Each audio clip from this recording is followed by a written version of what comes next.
Welcome. Oh my gosh, have we got stuff for you today. So, Joe, I want to talk about the main theme I want to talk about is leverage. Leverage is something Donald Trump understands, right? He saw tariffs and he said, leverage.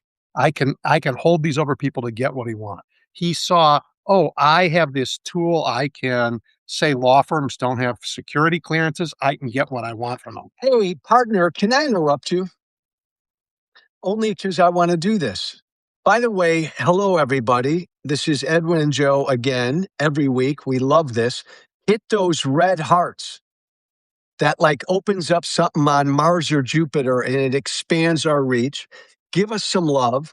And Edwin, before we get into what we're going to talk about today, because I had one of my followers or subscribers on Substack last week say, I just love when you and Edwin have your chit chat. And I know everything about you, Joe, but I don't know Edwin's background. And you have a fucking impressive background. Can you, before we get into the meat of Trump and everything today, as people come in, especially folks who subscribe to me, can you give them the 30 seconds on who you are and where you've been? Because Sure. I think I'm happy to do it. I am a man who can't keep a job. So I was a public school teacher in Chicago. I saw a desperate need for school reform and violence in classrooms. So I campaigned and became a Chicago alderman, did that for 2 terms, actually got stuff done because my colleagues were for sale cheap, and that was a period when they were going to jail quickly. So it was very interesting time, very interesting time. I worked for Bill Clinton, then went to work in his administration. Didn't want to go to Washington. I had little kids, so I stayed here and worked in the cities that I love, these big Great Lakes cities, running the HUD region here. And I took over public housing, fixed the worst public housing in the country, including Chicago's at the time. And then I went on and had a life in business, and that took me all over the world. I was working in the Middle East a lot. I was working with universities mostly; they were my clients. And I, as I say about the Middle East, sold my camels and came home when Donald Trump won the first time to engage in a democracy fight that's coming to a head now, really. So I am only going to add, thank you for that, Edwin, and thank you for everybody who's joining us. Edwin and I both come from Chicago and suburban Chicago. I've known of Edwin for a long time. And even though I was Mr. Libertarian Conservative and then Mr. Tea Party, way back in the day, this guy, he's too modest, everyone, is somebody who could have been mayor of Chicago, could have been governor of Illinois. He was a reformer. He was a true believer. He was a bring people together. You were also a whiz kid because you were so freaking young, right? How old were you when you first became an alderman? 20. I think I was elected at 26 and so on. He was a kid. I was a child. God knows I made mistakes because I was so. By the way, no, I couldn't be governor. I ran for governor against Rod Blagojevich, the crook, and didn't win. He went to jail, and we're still talking. Edwin has always been a Democrat. In the state of Illinois, he was what's known of as a reform Democrat. Mm-hmm. There wasn't always a nice, warm home in Illinois for that kind of a Democrat. But I just wanted people to know you've done a lot and you've had an amazing past. That's all. Thank you, Joe. I appreciate that. When you're old, you have an amazing past. I'm hoping that there's some roadway I still have. Oh, you do. We do. I'm done. Now go. All right. Well, the reason I bring up leverage is a topic I want to talk to you about, because it's what Donald Trump fully understands and what your new party is not comfortable using. And for the first time since he's had this job, we have leverage. We have real leverage because the country has fed up with the murderous, horrible behavior of ICE, the illegal behavior, it's everywhere you look, it's terrible. Right. And they're tired of the money being spent. I mean, we just learned this week that they spent $496 million on deploying the National Guard to cities, including $21 million to send the Texas guys up here where they couldn't leave the barracks because it was illegal. Right. People just are fed up, and the killings in Minnesota and the hidings of the killings and the sweeping, like all of that, we have leverage. And now our friends in Congress have the opportunity to use it to defund this, to claw back that money. I And Donald Trump sees it. He sees it better than they see it, which is why he's making these fake moves. He's not doing anything to change what's going on the ground in Minnesota, but he is talking nicely. I'm thinking he will get the Senate Democrats, to cave. I've got a piece out today in my Substack. I think it's entitled "A Plea to the Democratic Party from a Still New Democrat." And Edwin, it goes along the lines of what you just said. From the moment Trump was sworn in to the moment I became a Democrat last June, my only plea with my new party was, pardon my language, meet this fucking moment. Meet this moment. And it goes along with your notion of leverage. When you've got Trump by the short hairs, do something with it. I just don't think still most Democratic politicians, elected officials, members of Congress really understand this moment and are prepared to go to the mat to use leverage and to take advantage of it.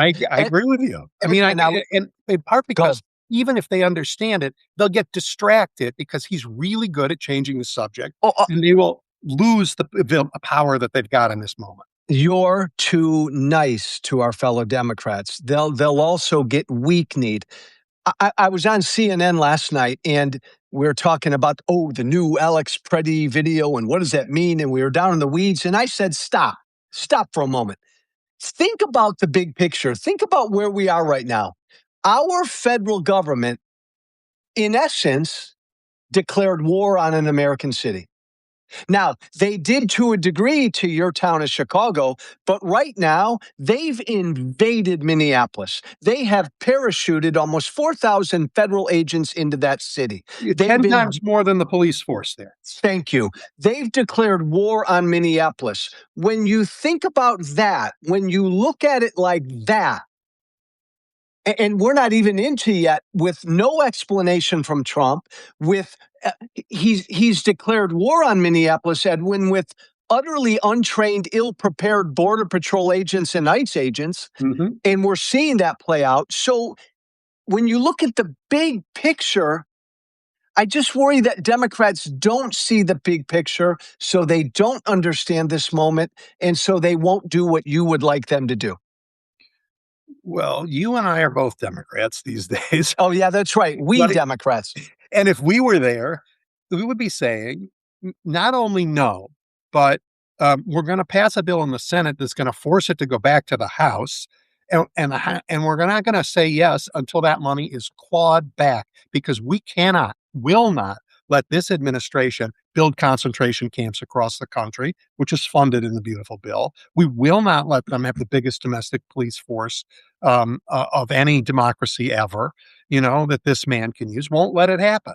And anything short of that is So for our listeners right now, let's play this game. You and I are both from Illinois. You're smarter than I am, so you're in the Senate. You're a snooty senator from Illinois. I'm a congressman from Illinois. I'm in the House. You and I are both there. What would we do? well, I mean, I'm okay with what so far this notion of severing HHS from everything else and let everything else get passed. That's okay, but no, not just absolutely no. Can't, will I not. would, I would. In the House, we fight more, and that's why if I ever do go back, I want to go back to the House. Edwin, I would not vote to fund the government at all Yeah, until it's ICE different. says It's a different battle in the House, but I it agree with you. is. Not a vote, not cooperate on anything, not on Anything. anything, not on anything. Because this is so unprecedented. So that calls for unprecedented actions. It is, here's what it reminds me of a little bit. I know it's unprecedented in the attack on the democracy.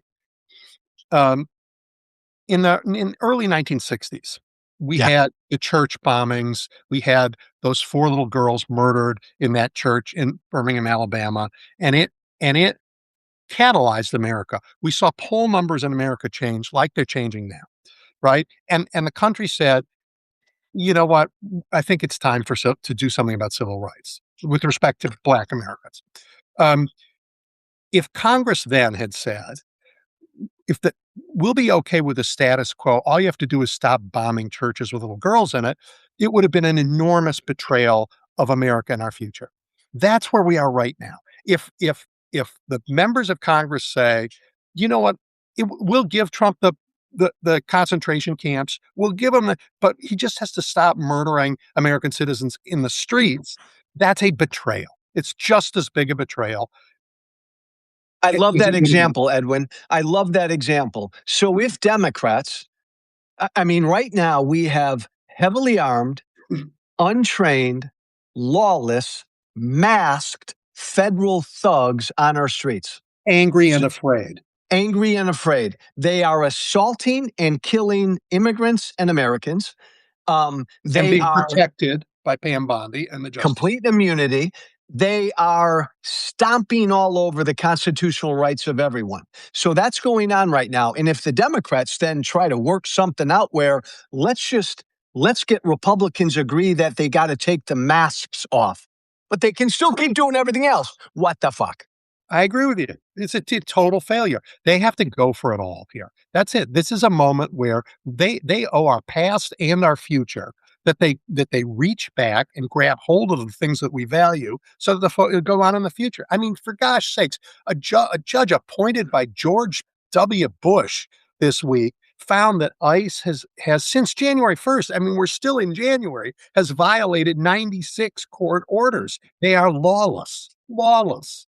Lawless. And oh, by the way, Edwin, we know of Renee Good and Alex Preddy because we've seen the videos. They've been seared into our consciousness. ICE killed 7 other people in the month of January. They are on track to kill over 100 people this month. Can I go this year? Can I pound someone that you and I both know? David Axelrod.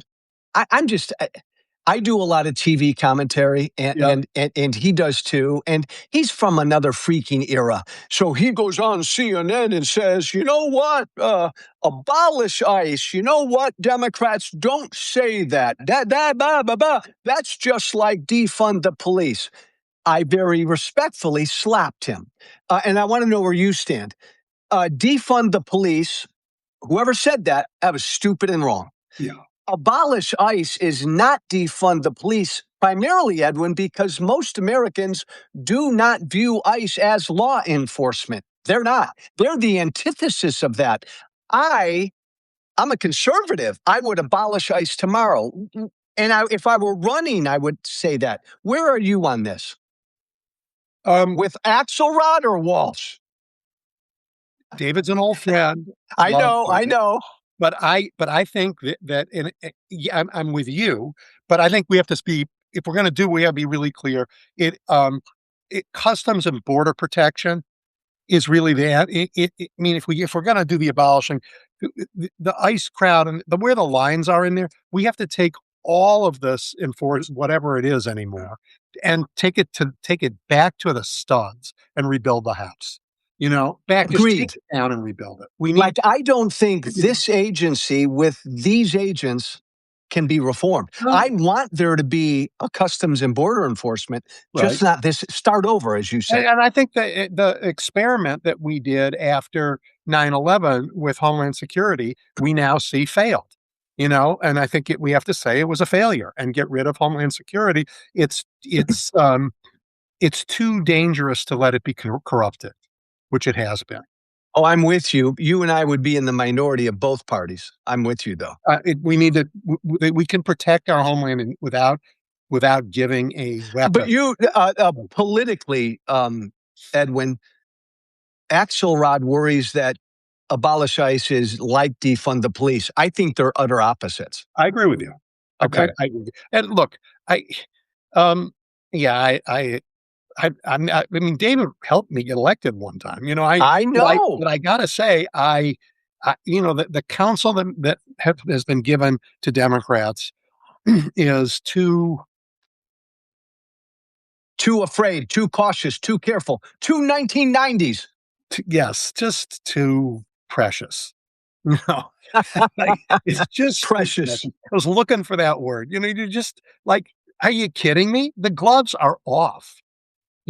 I mean, a and I wanna, it's Yeah. okay to, reach across to other Americans and try and make peace and try and hear and be heard. I get that, and we'll talk about what you're doing because you're on a campaign to do that. Um, but that is different than saying this MAGA party that has decided our Constitution doesn't matter, the power is the only thing that matters, that is willing to shoot Americans on our streets and is trying. I mean, this we now know by what they did in Georgia this week, they are trying to undo our election system, absolutely trying to undo it. And My biggest yeah, criticism of my new political party, you and I've talked about it. I just think the Democratic Party is not strong enough, and I've always believed there's an inauthenticity to a lot of Democratic elected officials. When you and I started this that happens on weekly, both sides. I I mean, know, yeah, but the problem with my former party, the Republican Party, Trump Trump like gives the appearance like he's authentic. It's all bullshit, but he's not overly scripted. And Republicans have learned to ape him. They copy him. yeah, Um, but like when you and I started this weekly thing, we were thinking about names. I don't know if you remember this, and we're two older white guys, and you and yeah, I were ready to do battle out there on the streets. And we both said that's what this party needs. it does, and it's getting it, but it's getting it the way I love. It's getting it from the bottom. All of the courage Mhm. is coming from the bottom. And I'm all for that. I just think, wow, we are gonna have fabulous primaries, and Democratic voters are gonna say to anybody who wants to carry our banner, this isn't like we're not telling you to be Zohran Mamdani or somebody conservative. We are telling you, do not make peace with these monsters. Like, we need to win, and we need to have a future, and there is no future with them. There is no future with this Republican Party That's correct. because MAGA is this Republican Party. It's no longer a fringe element. It is the So, party.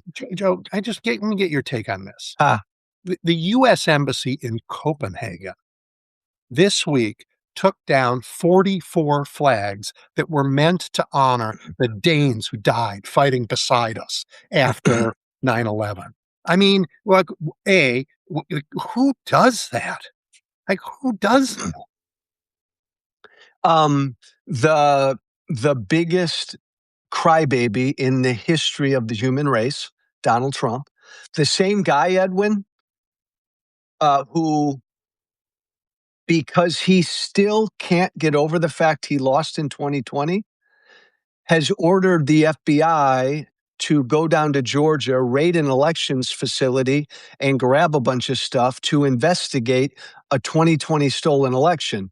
Now, there's some scary stuff that might portend for the midterms, but part of it, Edwin, too, is Trump wants it on the record that the 2020 election is stolen. So the same crybaby sore loser is doing that with the FBI. Oh, and Tulsi Gabbard, Deanna, she was there too. Weird. Very weird. Weird and scary Yes. and illegal and wrong. And yeah, Yeah, yeah. All but right. but to everything we're talking about, Edwin, Donald Trump understands there's a fucking blue tsunami coming. He has an elaborate game plan to try to defeat or silence that blue tsunami. And this thing down in Georgia is just part of it. ICE is part of it. Military on our streets is part of it. The election denier who runs the election oversight in DHS is Yep. part of it. It's all part of it. Yeah, but so I want to get back to leverage. He thinks he can do this because he has power and he can leverage us, but it's failing. Like, what changed after we spent all that money and invaded Venezuela? Like, okay, let's see. We're still bombing the fishing boats because apparently, even though Donald Trump is president of Venezuela, they're shipping drugs off the shores, and we're bombing them. Like, not zero has changed, right? Zero. I mean, we got one guy and put him in jail. Wow, risked all those lives and all those billions. Nothing. Now, Hey, by the way, and that's fascinating, Edwin. Nobody talks about or covers Venezuela anymore. no, so you like did it gone, right? Because he tried to use it so that we wouldn't talk about Epstein, right? And now, they're sending all these guys in the streets, but it's backfiring on them every day because like the cumulative effect is nobody believes him anymore. And when he tries to distract us, we're like, what the hell are you doing going and bombing Iran now again? He's talking about bombing Iran again. But that talk let 10,000 Iranians who are on your side and mine, who wanted to protest the terrible government there, Donald Trump said, we have your back. We will not let them kill you. 10,000 are dead in Iran who were protesting that government because they thought he would protect them because he said so. I don't think the average voter this year understands at all what's happening in Venezuela. I think the average voter tunes out Greenland and Iran. I think the average voter right now is seeing something on our streets that they've never seen before, Yeah. and the economy is for shit. For shit. I went to the grocery store again this morning and I okay, there's some cereal I like. I'm not buying it at $9 a box. I'm just not doing it. I mean, it's crazy. So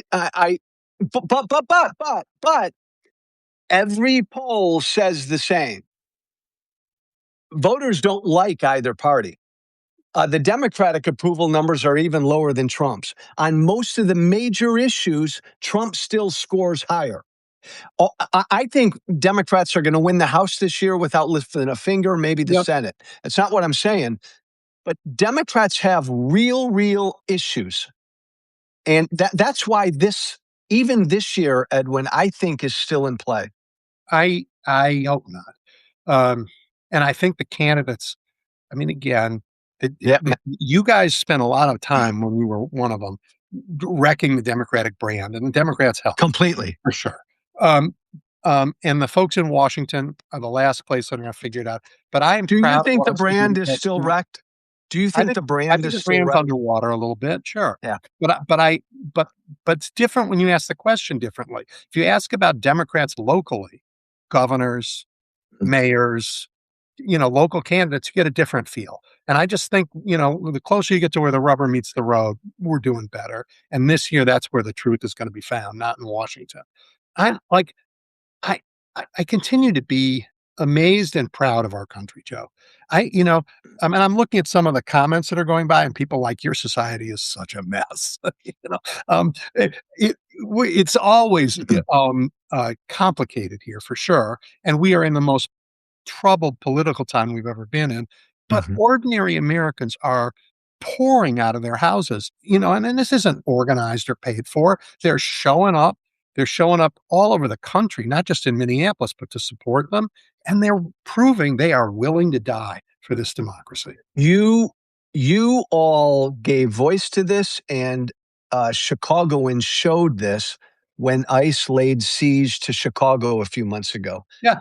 Um, uh, our federal government declared war on Minneapolis, and I Yep. am blown away by how the people of Minneapolis have responded. Yeah, and journalists, by the way. I mean, you normally, I don't, they haven't risen to the occasion of covering Washington, but they are really doing a good job of bearing witness to this horror show in Minneapolis. They really are, and I give them a lot of credit. These aren't trained war correspondents, but they are.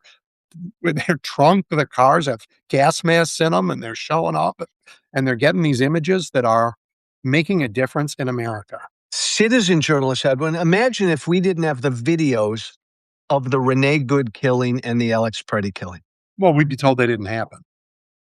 I mean, Yes. Yes. they killed somebody in Chicago, and it's not big Yes. news because it wasn't on camera.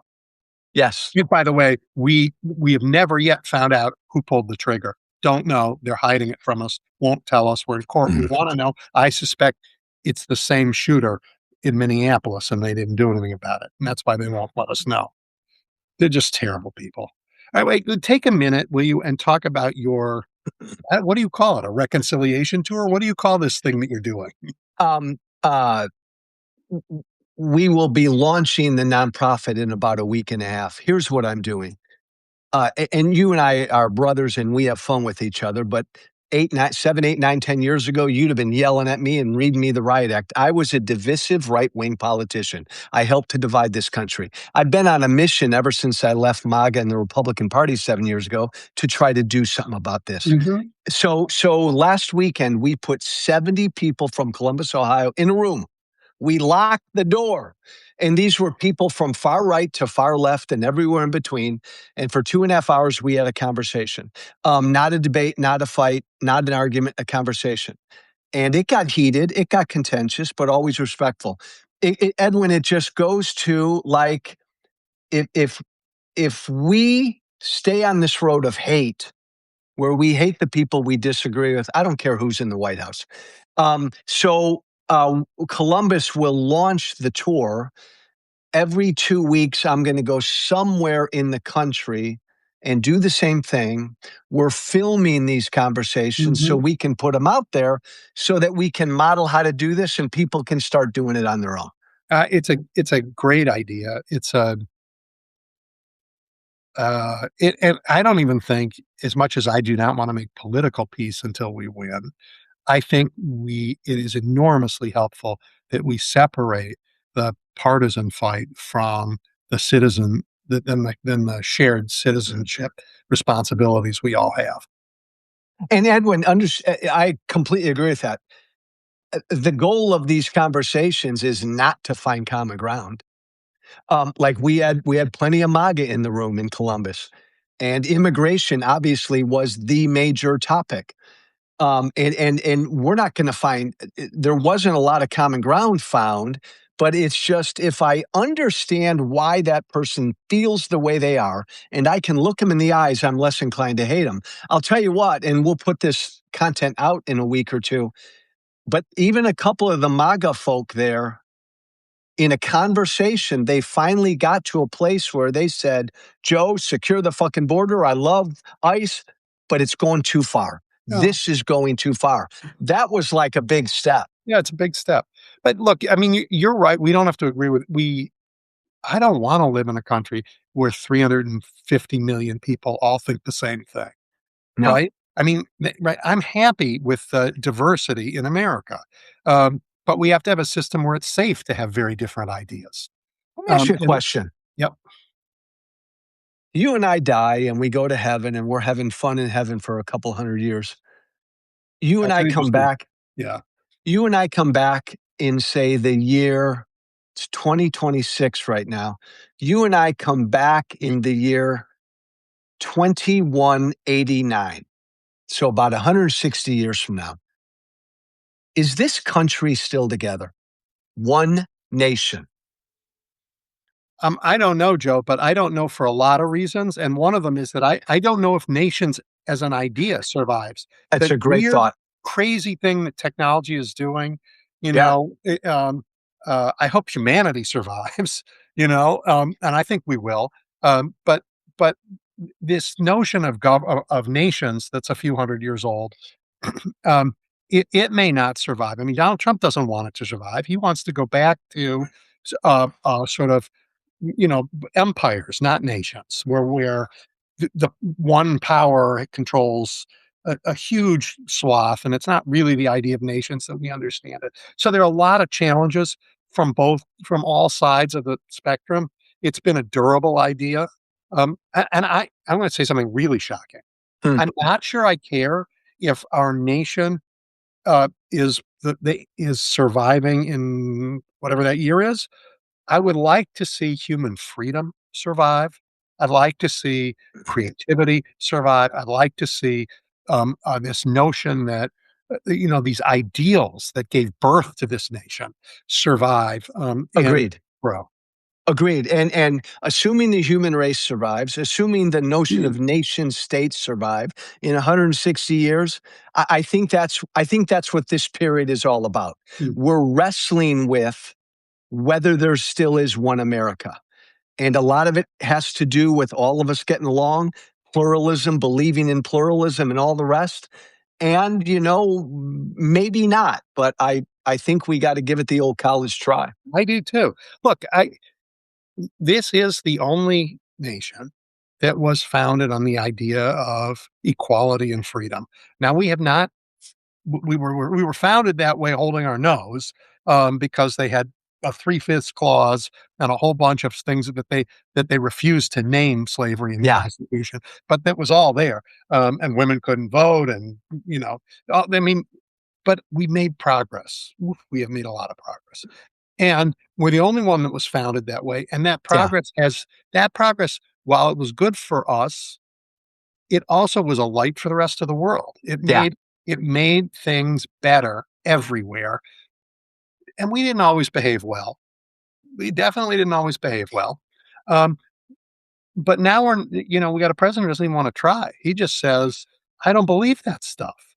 I and it's not great power conflict. It's royal. It's like, I am going to raid the treasury. This is my stuff. I mean, he's already taken that oil money.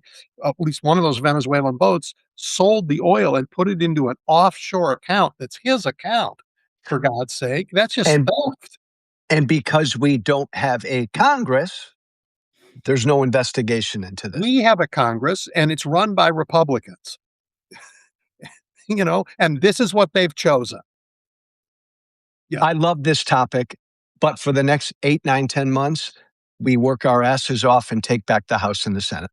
Absolutely right. And then with subpoena power, I mean, oversight is an amazing thing, as you know, because you Yeah. did some of it. Yeah. We can really limit the damage. Make his last 2 years so miserable. You don't know, like, just the most miserable. He'll just like, "I want to quit. Please, can I quit?" JD Vance will be saying, like, "Yes, sir, you can. Yeah. Yes, sir, Yeah. please." And then we'll make his time. Yes, we can. And if we do that, my gosh, we can. I mean, we wouldn't have had any of this trouble if they had managed to pass the John Lewis stuff, and they came within like a vote or two Mhm. votes. So we gotta pass those changes that will strengthen our democracy, and then, let's argue about the policy of whether we should have a homeland security anymore. And then let's, like, also, I'm sorry, tax the billionaires or the trillionaires. Ah, I'm going to fight you on that, but I'm Yeah, going to fight you. yeah. I mean, we have to close this gap. By the way, I don't care if they're billionaires and trillionaires. I just don't want them buying all that power. That power belongs to us. It's not theirs. That is such a great topic for Yeah. another conversation. That Yep. would be fascinating. Hey, partner, good stuff, man. Thank you. Always thank you. Really appreciate it. Keep up the Thanks, good work. everybody. See you next week.